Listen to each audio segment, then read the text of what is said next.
Yo, what is up, guys? It's your boy Skull and Bones 2 here, and in today's Gears of War E-Day video, we're going to be talking about who potentially we will and will not see on E-Day. We're going to be talking about different kinds of factions, branches of the military, and main characters we've come to know and love. First off, we're going to want to start off with Anya Stroud, a prominent member of Delta Squad, but really wasn't an integral part of the fighting team until Gears of War 3. I want to tell you guys a little bit about her story on E-Day.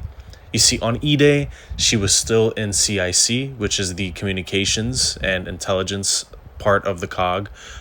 We're actually playing from somebody with CIC on E-Day, the gentleman called Reyes, who has all of the radio gear on him and stuff. He's the one that's the big brain part of the COG.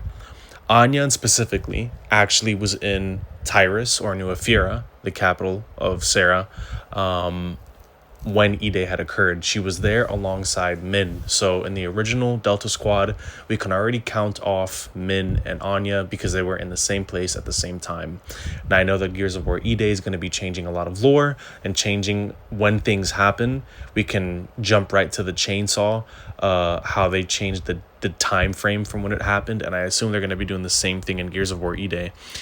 In Gears of War E-Day, there's actually a snippet of the Bank of Tyrus. Now, if you don't know, the Bank of Tyrus is very, very, very, very important to Anya Stroud's lore. On E-Day, a bunch of CIC soldiers were actually controlling the Bank of Tyrus as a safekeeping kind of area for a short little time because they were getting barraged by the locusts. They had nowhere to go, nowhere to hide, and a lot of places to defend. Now, they thought that the locusts were going to traditionally walk through the two front doors of the bank and attack. That couldn't have been farther from the truth. They actually emerged from inside the bank. Then Anya Stroud had the bright idea to lock herself within a bank safe within the Bank of Tyrus, which they do show in Gears of War E-Day, which we passed by. Now, they wouldn't normally have to or need to include that unless we're going to be saving somebody important within the lore. And that moment, that key moment in the books where Anya Stroud locks herself in the bank vault, Marcus comes to save her just a couple short moments later. That actually very it strengthens their relationship from what it could have been and what it was in the beginning of the lore.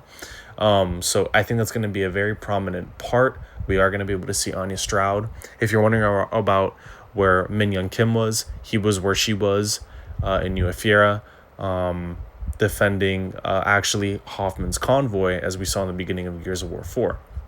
So I don't know if they are going to be mix-matching some things, if they're going to be speeding up or making the timeline events happen a bit earlier than they normally would. It's the only thing that I can suggest. Now, are we going to be seeing Baird and Cole in E-Day? And the short answer is no. What I do think they will do is give us different POVs of E-Day, possibly in the future in the form of DLCs. But as for why we won't see Baird and Cole on E-Day is because they were in different locations and inadvertently joined the COG at different times. They weren't a part of the COG army on Emergence Day. They didn't join until a bit later. Baird was in Tyrus when E-Day had happened, and more specifically, the Wealthy District. He actually disobeyed his parents, and instead of being a very smart and famous engineer, he decided to join the COG the day E-Day happened, the day the outbreak happened. Coltrane's circumstances were a little bit different. He was in the city of Janin. He was actually on a bridge on the way to go visit his parents when E-Day had occurred. Unfortunately, his parents died, and shortly after, he joined the COG. Him and Baird had enlisted around the same time. Baird, funny enough, met Cole in boot camp. They both served in the same boot camp, and funny enough, Cole ended up saving Baird from getting in trouble and getting his ass beat in boot camp, and then from then on, the friendship was cemented. And both got out and began serving around the same time on the same squad, and that leads into Judgment. But we can't really heavily rely on Judgment because the lore itself is very misconstrued, especially since in the lore the chainsaw wasn't developed until later on, and so Judgment just gives us lancers.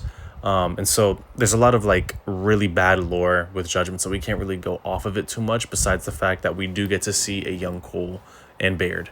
Now, in terms of other characters that we could see, I know everybody's going to be wanting to know, what about the Carmines? Are we going to be seeing the Carmine brothers?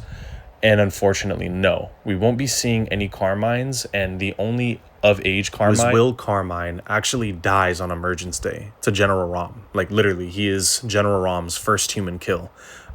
His base of Jandermont literally is one of the first cities to get hit on E-Day, and he was literally getting out of his armor, putting his stuff away, getting ready to tell family about this new peace that Sarah was about to embrace, and that it almost seemed impossible after years of fighting in the Pendulum Wars just for him to die like that.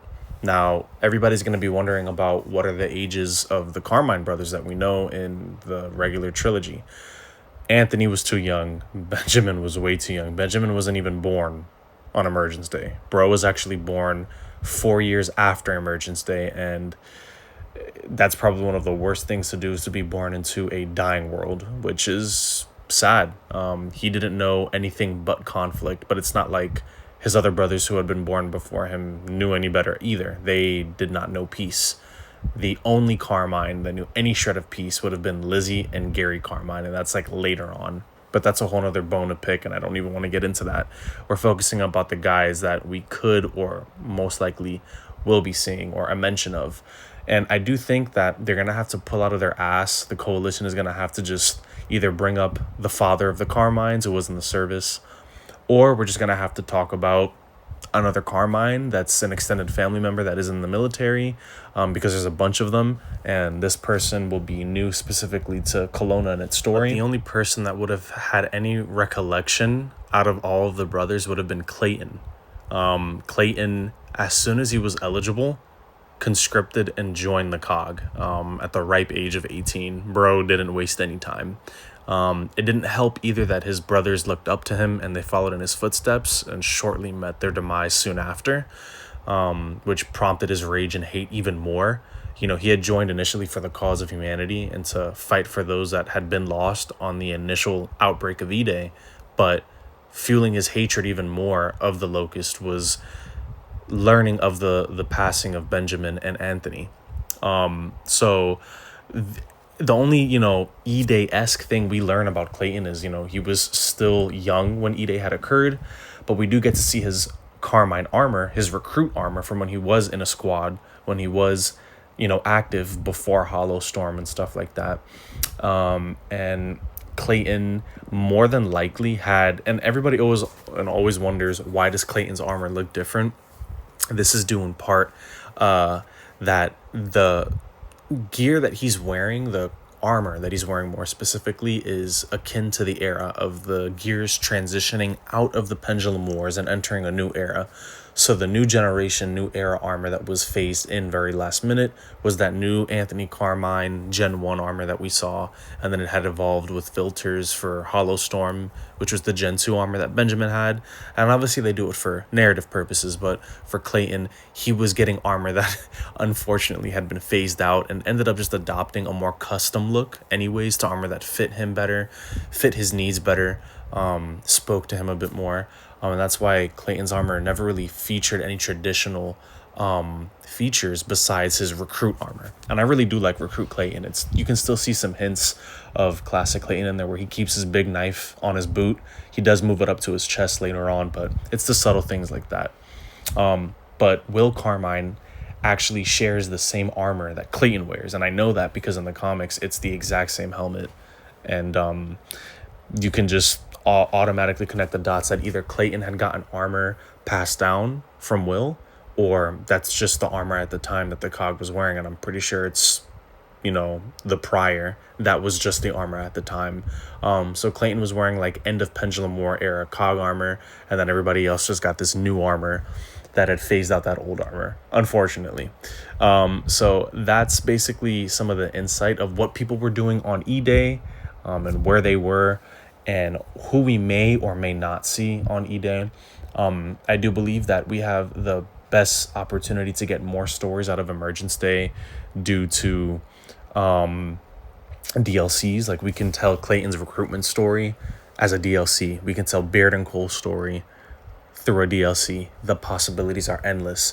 Other branches that we can see, we're definitely going to be seeing my boys, the Onyx Guards, in some capacity. I hope. I really hope. The NCOG Marines, they're going to be paying big influence into the story this time around regular COG Gears.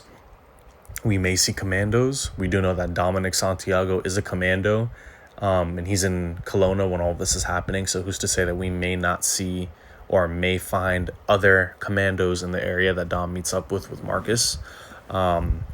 And we also have some Pahanu warriors like Mako and Tai Kaliso. In the lore, the Islanders didn't really experience E-Day the same as everyone else due to the fact that their islands protected them from getting breached by the Locust until later on in the war.